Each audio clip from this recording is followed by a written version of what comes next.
Hello and welcome to Math 141, Introduction to Statistics, Section 91. My name is Matt Lathrop. I'll be your instructor this semester. What I want to do is start off by just giving you a little bit of an introduction to the course, some of the expectations. The other videos on this Start Here page will give you some additional information. But whenever you log into the course, the first thing that you'll see is this box with any current announcements. I'd always encourage you just to take a second, check to see if anything new has been posted. Information there will include updates about the course, due dates, anything else happening around the college that you might need to be aware of. So always something good to check just to be aware of what's going on in the course. Over on the right hand side, you're going to see some different boxes with information, my results, course timeline, my progress, just a quick way for you to check your overall standing in the course. Specifically this overall score, which mine right now is 0% since I haven't completed any assignments in the course. But that'll be a running tally of basically where you stand in the course. So just to give you a quick update on how well you're doing overall. So let's jump ahead now and take a look at the syllabus for the course, so that again we can talk about some of the expectations this semester. Syllabus is going to start off with my contact information and office hours. I would encourage you to use either email or stopping in my office hours as the best ways to get a hold of me, but you can certainly call as well. This has the catalog description for the course. A lot of this information I'm going to leave for you to look through on your own, but I am going to highlight this last sentence. An emphasis in this course is going to be placed on calculating statistical results and then interpreting those results in context. So there's going to be a big emphasis in this course on getting some number, getting some graph, getting some result, but then explaining what that means, what that tells us about the problem that we're studying, or how that information could be useful in the real world. There are some required materials for this course, which include purchasing an access code for MyLabs Plus. You've already logged into this system if you're watching this video, but you will need an access code. There is a temporary one that will give you access for the first 21 days, but either now or within those first 21 days, you will need to purchase an access code. You'll also need online access to StatCrunch, which is some statistical software we'll be using in this course.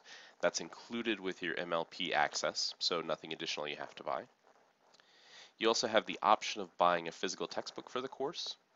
An electronic copy is included in MyLabs Plus, so there's no need to purchase this physical copy, but if you'd prefer to have one of those, you're certainly welcome to do that.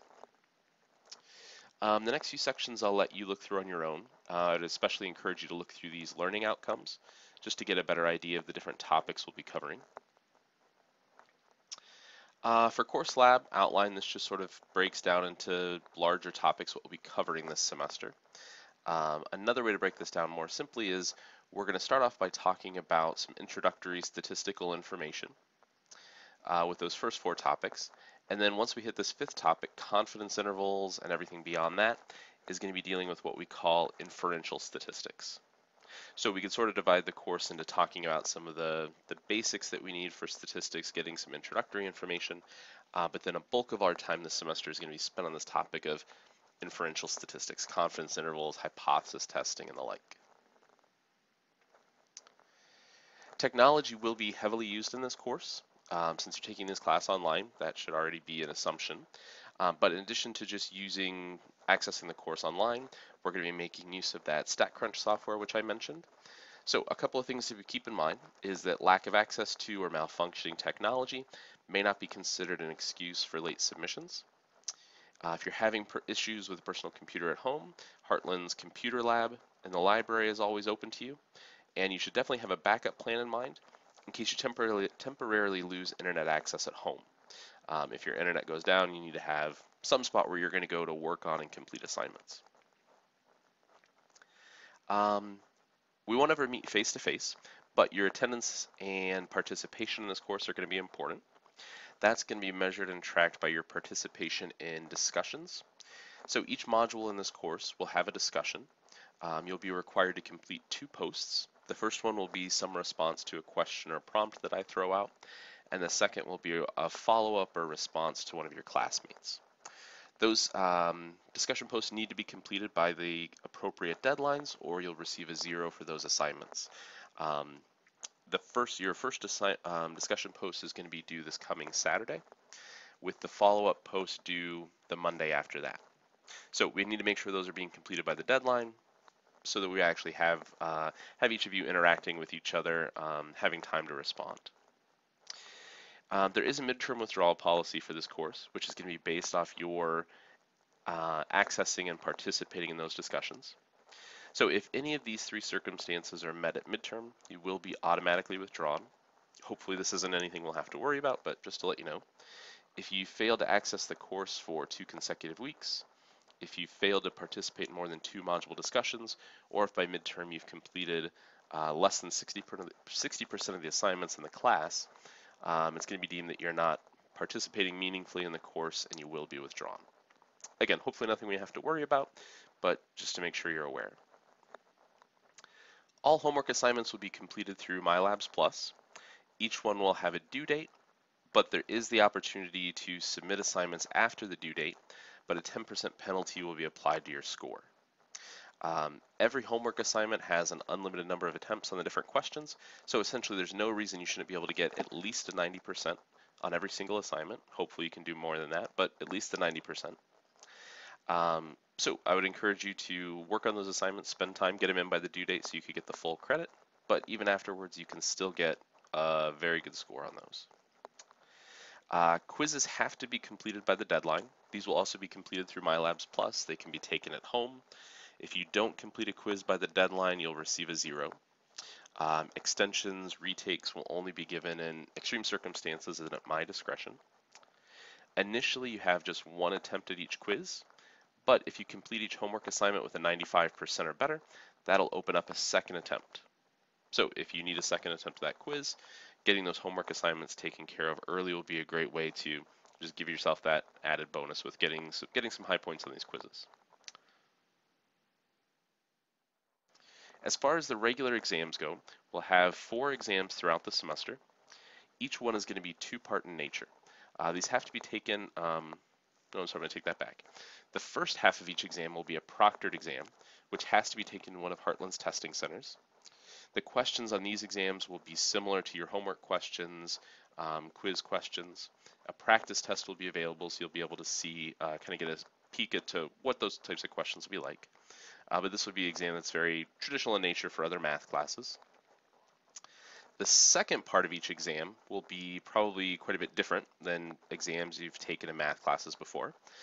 The second part will be a take-home essay-based test, where instead of simply getting numerical results, there's going to be a big emphasis on this of being able to explain what your results mean in the context of the data that's being provided and writing those explanations in a way that's meaningful to whoever's reading it. So basically the take-home portions are going to be very focused on applications, communicating the results of your analysis. There's also going to be a cumulative final exam for the course, which must be taken in order to receive a passing grade. The final exam must be completed in one of the testing centers and needs to be completed by the due date, or else you'll receive a 0 for that exam. There are going to be 2 different methods to improve a low exam score throughout the semester. The first is by taking an optional optional 5th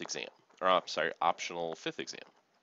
The optional 5th exam will be an additional take-home exam, which you could use to replace your lowest score on a take-home portion of an exam. If by the end of the semester you're happy with how all those scores have played out so far, you don't need to worry about this optional test, but it'll be a way towards the end of the semester to give your overall grade a boost. Your lowest score on a proctored exam can be replaced by your score on the final. The final is still mandatory, but if you end up performing better on the final than one of your proctored exams, then I'll boost that grade up to match that percentage on the final. We've got a table here with some different release dates for the exams, as well as the grading structure for the course, which one thing I'll point out here is that your discussions, homework, and quizzes altogether make up 30% of your overall grade, meaning that actually weights heavier on your overall grade than the final exam by itself. So I think those discussions, homework assignments, quizzes are all quite important, which is why they're weighted so heavily. So I definitely encourage you to make sure you're participating in the discussions for each module, getting your homework assignments done on time, and getting as high a score as you can on those. And same with the quizzes, to try to make sure you're unlocking that second attempt The stronger you can score in those 3 categories, just going to give you a little bit more room in case you make some mistakes or run into some problems on the exams or the final later on. Some important dates are listed here, dates that the college are closed, which don't really affect us in terms of completing coursework, except for spring break. No deadlines will be posted over spring break. But a couple of other dates: the final day to drop this course with a refund, last day to withdraw, just so you're aware of that. The FERPA statement is also something to be aware of. Basically, it just says that in order to communicate with you, I have to do that through your Heartland email address. So if you need to email me, make sure you're using your My Heartland address or contacting me through this course shell. If I need to send any information to you, that'll be getting sent to your My Heartland address as well. Then what we have is our weekly schedule for this semester. You can see we've got a fairly standard pattern of completing 2 modules and then taking an exam. So we'll look at modules 1 and 2 the first 2 weeks, take an exam over that content. Complete modules 3 and 4, take another exam. That pattern does break up a little bit later in the semester when we start getting into hypothesis testing, cover 3 modules before that 4th exam, but covering between 2 and 3 modules and then taking an exam over that content. In the last week of the semester before finals, that's when that optional 5th exam will open up to replace one of your take-home exams. And then the final exam will be offered obviously during finals week with a due date listed here. Below that, there's also some general information for students that I would encourage you to read through. Includes information on testing services, which you'll need to be aware of for taking your proctored portion of the tests in the final. The library, which again has access to the computer lab, tutoring services. Every student I've had has always had great things to say about Heartland's tutors, so I would definitely encourage you stopping in there if you need some additional help or assistance. Also some information on disability support services. If you have a documented disability, just be sure to contact me about that. We'll make sure that any accommodations we need to set up are in place before you head in to take your first exam. But there's some other information there that I would encourage you to take a look through as well. And then at any point during the semester, just absolutely feel free to contact me with any questions. I'll be getting in touch with you via email as well throughout the semester, just to give you some updates on how things seem to be going for you, asking if there's anything I can do to help you out. But at any point, if you have questions, just let me know.